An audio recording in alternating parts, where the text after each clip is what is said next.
disebarluaskan, ya supaya lebih banyak lagi orang-orang yang tahu kan gitu. Karena saya pelaku, saya nggak mau nanti kalau muncul seperti ini, ya mendingan saya mungkin dibagikan. Saya wawancara beberapa orang, termasuk taksi, mahathir dan sebagainya. Ya kalau ngomong mereka ya lebih masuk akal daripada saya sokor atau pertahanan gitu kan. Dan kalau orang kita dikira seperti Mama Loren kan gitu ya, bukan arah kan. Nah, cuma yang jadi soal Indonesia ini bagaimana kan gitu. Nah, Indonesia ini menurut Ben Anderson saya sepakat, ini negara belum jadi ya, kapitalis enggak, komunis enggak. Loh, karuan, gitu karuan. Kalau kayak Cina ya sekalian kapitalis yang jelas gitu. Nah, kita apa? Coba ada 200 sekian BUMN ngurusi mulai garang sampai pesawat terbang. Loh, ini adanya ada di negara komunis. Coba kita ini munafik dikasih nama Pancasila dan sebagainya. Opo itu gitu ya. Ya, kan di Indonesia hanya ada di Indonesia, ya, ada di Indonesia. Rakyat ya, kemudian harus bersaing tender dengan perusahaan-perusahaan. Misalnya ada teman yang dari ITB punya perusahaan kontraktor, konsultan. Terus harus bersaing dengan Adi Karya, Waskita Karya, Wijaya Karya, PP. Ya kan, loh ya pakai dari pemerintah, proyeknya dari pemerintah, ya pasti menang nih. Tapi harus berlawan macam petani sama rakyat, belum apa. Ya, ini negara apa? Kita tahu dulu deh. Lah, kita tahu dulu. Musuh rakyat juga nggak dimoni. Jangan nggak dikasih makan, nggak dikasih kesehatan, disuruh bersaing sama negara itu sendiri. Loh, wah enak jadi negara, saya juga mau kan jadi negara. Makanya saya hadir hari ini karena Wahdunya mungkin masuk ke saya kan, kata-kata ahli, ya kan, nggak tahu ini. Namanya statistik juga 1% juga kalau terjadi bisa ya Pak ya, 99% bisa terjadi. Nah ini ditata dulu. Makanya saya sebetulnya setelah gagal pas kami turun gitu, akhirnya saya ke Thailand dan ke Malaysia. Di Malaysia ini dengan teman Permati Anggap Wijaya ini kita membuat satu percontohan dengan Pak Mahathir di negeri Kelantan. Itu tata dunia baru. Nah, satu contohan satu model ekonomi baru dengan Pak Mahathir Kelantan kembali kepada panas, kembali pada uang baru. Nah saya tanya, ada yang punya HP nggak? Ada yang nggak punya HP? Punya semua ya? Punya kan? Kalian berbeda itu urusan lain. Nah ini adalah era di mana pada saya ditelepon oleh seseorang, Bayus, ini Surmulyani sudah melarikan diri. Oh enggak, menjadi gubernur BI. Saya bilang itu penghinaan yang luar biasa. Karena sebentar lagi BI itu adalah punah. Tugasnya BI apa? Mencetak uang kertas. Sedangkan sekarang di HP Anda itu semua pulsa. Itu ada uangnya. Jadi kalau saya beli rokok, saya ganti dengan pulsa. Itu nggak pakai uang kertas lagi. Maka ATM yang begitu banyak, itu sudah lagi akan punah. Dan inilah yang ini bukan Pak Loren Pak ya. Tolong dicatat hari ini, Federal Reserve sebentar lagi akan jadi salah satu yang bermasalah di dunia ini. Dan kalau pemimpin Indonesia cerdas, ya, sekarang Kasih sedang membuat proposal untuk membuat satu currency baru di Asia seperti Euro, Asian currency, mata uang Asia seperti Euro. Saya bilang taksi modalnya apa? Harusnya Indonesia seperti itu, dan kemudian mensiasati currency itu harus bagaimana keluar dari pakem-pakem ekonomi yang sudah usang. Kita sama-sama lagi ke depan. Dan kalau saya diminta, saya akan bikin yang namanya Barack Obama datang ke sini kita sama Pak Hartoyo. Assalamualaikum warahmatullahi wabarakatuh.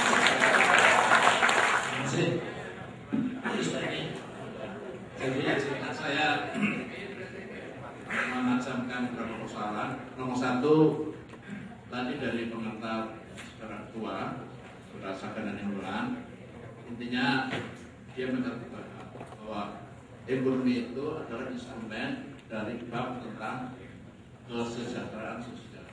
Jadi jangan ekonomi dilepaskan dari fungsi kesejahteraan sosial. Nomor satu.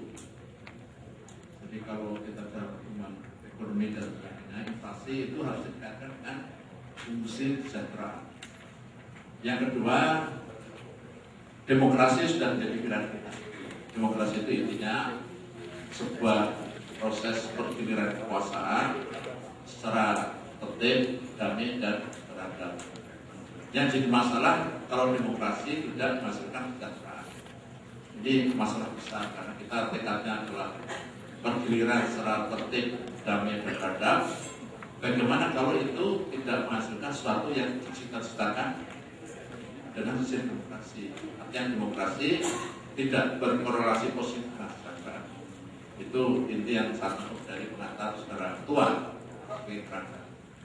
Dan Hetifah mengingatkan dari segi ilmu perencanaan harus dimulai dengan definisi persoalan, kira-kira gitulah.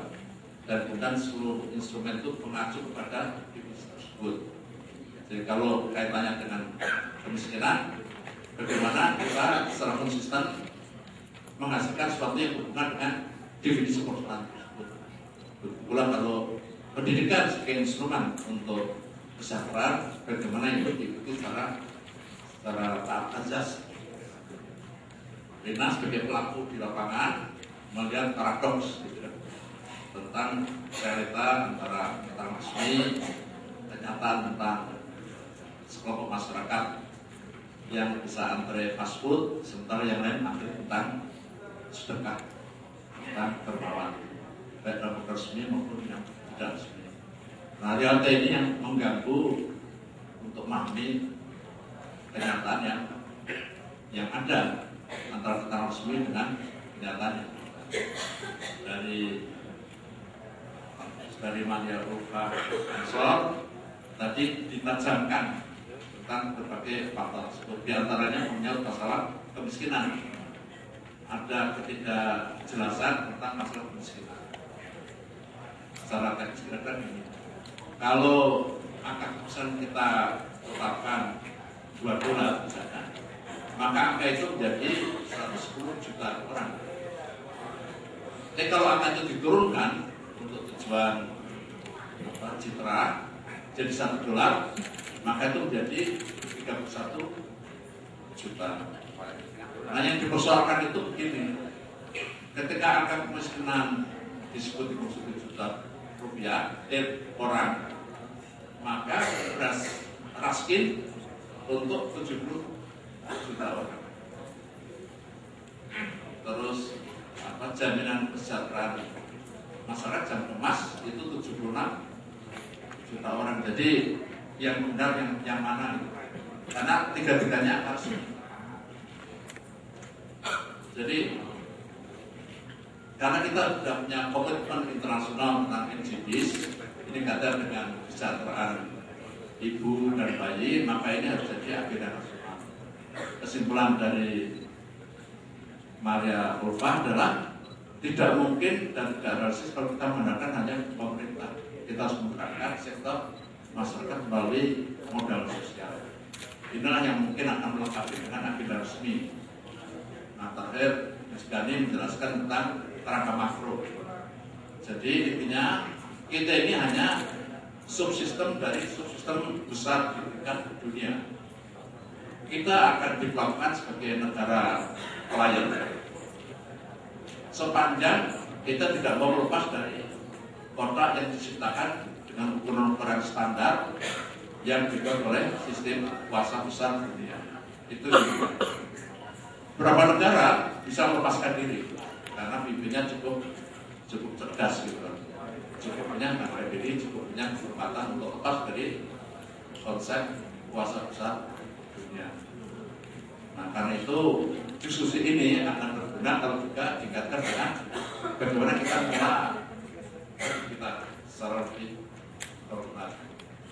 Saya ingat ucapan kata ketika diadili di Belanda dulu, dia bilang begini, lebih suka aku melihat Indonesia tenggelam di dasar lautan daripada melihat Indonesia menjadi embargo abadi negeri asing.